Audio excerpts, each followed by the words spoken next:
Hello guys, welcome to my YouTube channel. তো guys চলে আসলাম আরও একটি নতুন ভিডিও নিয়ে। তো ভিডিওটি দেখার অনুরোধ রইল প্রথম থেকে লাস্ট পর্যন্ত। চলো সুযোগ ভিডিওটি। তো গাইস আজকে আমরা জানবো রশ্মিকা মন্দনা সম্পর্কে। তিনি জন্মগ্রহণ করেন 5 এপ্রিল 1996 সালে। তিনি একজন ভারতীয় অভিনেত্রী যিনি তেলুগু, কন্নড়, হিন্দি ও তামিল চলচ্চিত্রে অভিনয় করেন এবং তিনি 4টি সাইমা পুরস্কার, একটি ফিল্মফেয়ার পুরস্কার সহ বেশ কয়েকটি পুরস্কার অর্জন করেন। রশ্মিকা দক্ষিণ ভারতের অন্যতম সর্বোচ্চ পারিশ্রমিক প্রাপ্ত অভিনেত্রীর মধ্যে একজন। তিনি 2024 সালে ফোর্বস ইন্ডিয়া এর 30 তালিকায় স্থান পেয়েছেন।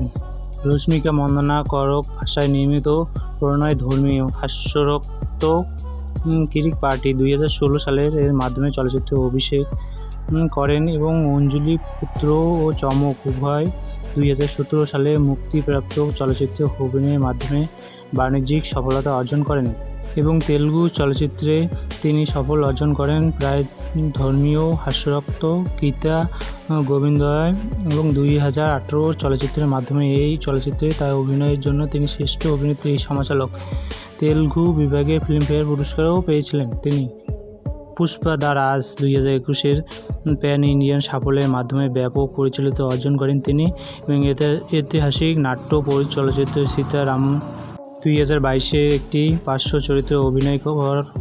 তিনি 2টি অন্য লিখিত হিন্দি চলচ্চিত্রে অভিনয় করেন তিনি এবং সীতারামন 2022 পার্শ্ব চরিত্রে অভিনয়ের পর তিনি 2টি অন্য লিখিত হিন্দি চলচ্চিত্রে অভিনয় করেন এবং তার সর্বাধিক আয় করা চলচ্চিত্রের মধ্যে মারপিট ধর্মী এলিমেল 2023, পুষ্পা 2 দ্য রুল 2024 অভিনয়ের পাশাপাশি মন্দনা বিভিন্ন ব্র্যান্ডের পণ্যের অ্যাওয়ার্ডের হিসেবে কাজ করেছেন তিনি।